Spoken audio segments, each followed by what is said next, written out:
Morning everyone, it's time for English. Right, this week you're going to be writing your own story independently. So using all those lovely skills and techniques that you learned to practice last week and the week before with Octopody, you're going to transfer those into your own story. So I've chosen an image for you just as a stimulus, as a prompt, and I'll show you that now. So it's along the same lines. Octopody had the octopuses that were in love. We've got a little boy and girl here just holding hands, okay, running along with carefree smiles on their faces. So that's your prompt. I'm just going to pop this up here. I'm sorry I couldn't print it any bigger at home. That's as big as my printer would go. So, exactly the same as the writing you've been doing, this is going to be a first person narrative. So it's going to be from the point of view of one of those characters. And we can only see two, so you're going to have to choose the boy or the girl. And your writing will be in the first person and it will be in the past tense because you're writing about something that has happened.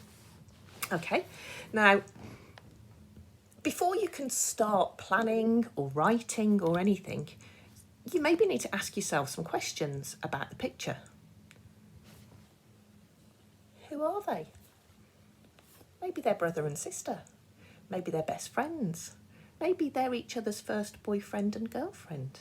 I can't see how old they are, but they're certainly not very old at all. Maybe 6 or 7. So it's all very, very sweet. Okay? But you've got to make those decisions. You've also got to decide what's going to happen in their story.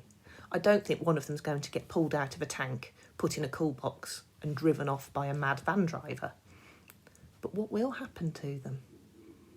That's for you to decide because it's your story that you're going to tell me. Okay? So you've got lots of questions that you need to be asking yourself. Where are they? Where are they now? Where are they going? What happens to them? Is this picture, is this them at the start of your story? Maybe it's them at the end of the story. You can use it however you would like. So today's lesson, I want you to spend preparing for your writing. I don't want you to actually start writing your story yet. I want you to spend today preparing for that. So we're going to go through pretty much the same process as before. So the first thing I want you to do is to create a story map of the key events. So obviously you've got to work out what those key events are before you can map it. And create a story map of them.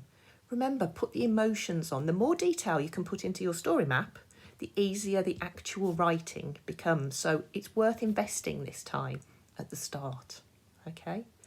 And then when you've done that and you're happy with it, you need to actually do your story plan. Now, I have put together, very similar to the Octopody one, a story planner. Now remember, we need the beginning, the build-up, the climax and the resolution, which is what all stories need. And there's bubbles, there's feelings bubbles for you to put in emotions. And remember, we want to show, not tell. Yeah, most of the time. Sometimes it's very effective. She was it's a first person. I was devastated. Okay? But actually, it's more effective generally to give clues, isn't it? So think about your show, not tell. If you want to print the form off, that's absolutely fine and fill it in and stick it in your book. If you can't or you'd rather not, then just write out your planning in your book.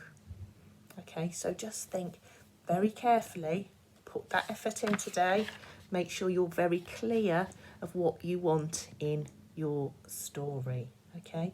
We need actions, we need emotions, all right? Keep the storyline simple.